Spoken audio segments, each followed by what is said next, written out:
आता है लिटरेचर में। आज हम कवर करेंगे पोइट्री। पोइट्री में फर्स्ट पोएम है माई मदर एट 66। इससे पैसेज आते हैं, तो पैसेज दिया होगा, उसमें से क्वेश्चन दिए होंगे, उन क्वेश्चनों का आंसर उस पैसेज से निकाल कर आपको सिलेक्ट करके लिखना होगा।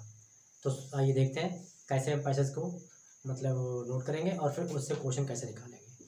तो शुरू करते हैं इसे। पहला मतलब पैसेज दिया होगा, उसको आपको पढ़ना होगा पेपर में, और पढ़ने के बाद ही उस क्वेश्चन के आंसर निकालने हैं। तो यहाँ पर कुछ पहला पैसेज मैंने हल कराया है, उसे देख लेते हैं। इस तरीके से आप पूरी 5 पोएम आपके सिलेबस में है, ये पांचों पोएम प्लस सेंटाडिया में डाल चुका हूँ, ऑलरेडी पहले ही पढ़ चुके हैं। अब इससे बचे हैं तो सिर्फ क्वेश्चन पैसेज बेस। तो पैसेज बेस जो क्वेश्चन बचे हुए हैं वो हम पूरे कर देंगे, फिर हम बात करेंगे आगे अपने प्रोज में। पहला क्वेश्चन है where was the poet is driving to. इन जो कवि कहते हैं हम, जो कवयित्री यानी कि लेडीज कवि को हम पोएटिस कहते हैं इंग्लिश में, और जेंट्स होता है उसे कहते हैं पोएट। तो यहाँ पर पोएटिस का शीर्षक है, इसका अर्थ यह है कि जो इसमें कमला दास हैं वो अपनी माँ के बारे में क्या क्या कहती हैं, क्या उनके विचार थे, उस पर पोएम लिखी हुई है। अब शुरू करते हैं इसका क्वेश्चन। लिखा where was the poetess driving to, यानी पोएट जो थी, कवयित्री जो थी, वो ड्राइविंग कहाँ कर रही थी। बात यहाँ से स्टार्ट होती है।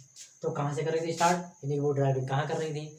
तो उसका इसमें आपने पोएम पढ़ी होगी, तो कोचीन नाम का स्थान है, उसका नाम आया है कोचीन एयरपोर्ट। तो इसका आंसर बनेगा, अब आंसर निकालें कैसे आप, ये वेयर दिया है, इसको मैं हटा दिया, द पोएटिस बाज हम यहाँ ले आए इसके बीच में, तो जाएगा the poetess was driving to, कहाँ कर रही थी, यह बन गया आपका the poetess was driving to the.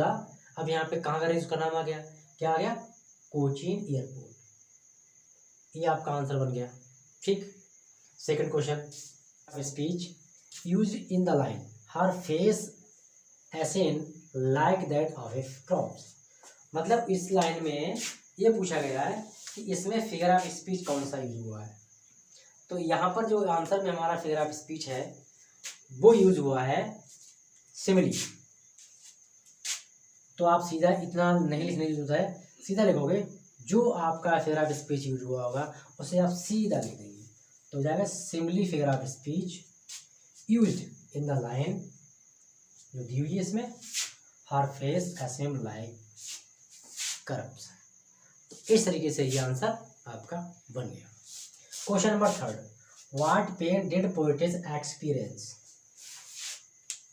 Poet's कवि यानी कि कवयित्री, जो कवयित्री हैं उनके लिए किस बात का दर्द था, या किस बात का उन्हें कैसे दर्द किया, एक्सपीरियंस था। तो ये पास्ट इंडेफिनिट का इंट्रोगेटिव है, पास्ट इंडेफिनिट का इंट्रोगेटिव है, इसको हम पास्ट इंडेफिनिट का अफर्मेटिव कर देंगे। तो सी felt the painful of witness her ageing mother. मतलब उसे जो दर्द था, जो उसका अनुभव था, वो अपनी माँ का जो आयु थी या उनकी जो एज थी उसके बढ़ने के बारे में उन्हें परेशानी थी, उन्हें डर था इस बात का। भाई इसमें भी 3 क्वेश्चन है, तो इस पोएम से जो इम्पोर्टेंट पैसेज हैं हमने वही कराए हैं। तो इसके क्वेश्चन आंसर देख लेते हैं। And look out familiar as, ये लाइन है आपकी सेकंड पैसेज की, ये शुरुआती वर्ड है उस पैसेज के, और ये वर्ड है उसके लास्ट लाइन के। तो पहला क्वेश्चन है why did poet looked at her mother again. मतलब है अपनी माँ की ओर दोबारा क्यों देखती हैं। दूसरा, और यहाँ क्यों दिया हुआ है वाई। पहले ही पैसेज मैंने बताया है कि जितने क्वेश्चन होंगे वो हमारे पास्ट इंडेफिनिट के इंट्रोगेटिव में होंगे, यानी पास्ट इंडेफिनिट का इंट्रोगेटिव सेंटेंस होगा, और जब उस क्वेश्चन का आंसर बनाएंगे तो आंसर बनेगा पास्ट इंडेफिनिट के अफर्मेटिव में। तो यहाँ पर भी इंट्रोगेटिव है पास्ट इंडेफिनिट का, तो आंसर हम यहाँ से बनाते हैं, द पोएट लुक्ड एट, यहाँ पर सेकंड वर्ड लगा दी लुक्ड की, हर मदर अगेन, वो अपने माँ की ओर दोबारा देखती हैं, क्यों, बिकॉज, क्योंकि, of her face feeling of anxiety and insecurity. मतलब अपनी माँ की ओर देखती हैं, उनकी भावनाएं होती हैं कमला दास की, कि उन्हें ये लगता है कि मेरी माँ, उन्हें अपनी माँ की असुरक्षित और उनके चिंतित होने का मतलब उनकी भावना होती है। व्हाट डिड सी ऑब्जर्व, मतलब उन्होंने क्या ऑब्जर्व किया, अपने आप में क्या नोट किया। तो सी ऑब्जर्व, देखिए यहाँ भी पास्ट इंडेफिनिट का इंट्रोगेटिव था, हमने पास्ट में अफर्मेटिव कर दिया है। हर मदर्स पेल अनहेल्थी अपीयरेंस, मतलब उन्होंने ये एक्सपीरियंस किया है कि उनकी माँ जो है वो अनहेल्थी है, यानी कि अस्वस्थ है, स्वस्थ नहीं है, इस बात का उन्हें अनुभव था। Next, which figure of speech, आप कोई भी पोएम पढ़ेंगे तो उसमें फिगर ऑफ स्पीच कहते हैं अलंकार। अलंकार का प्रयोग लगभग सभी पोएमों में होता है लाइनों में, तो यहाँ पर ही पूछा गया है। लाइन यहाँ है, looked at young trees sprinting, ये लाइन है सेकंड पैसेज की, उसमें कौन सा अलंकार यूज हुआ है?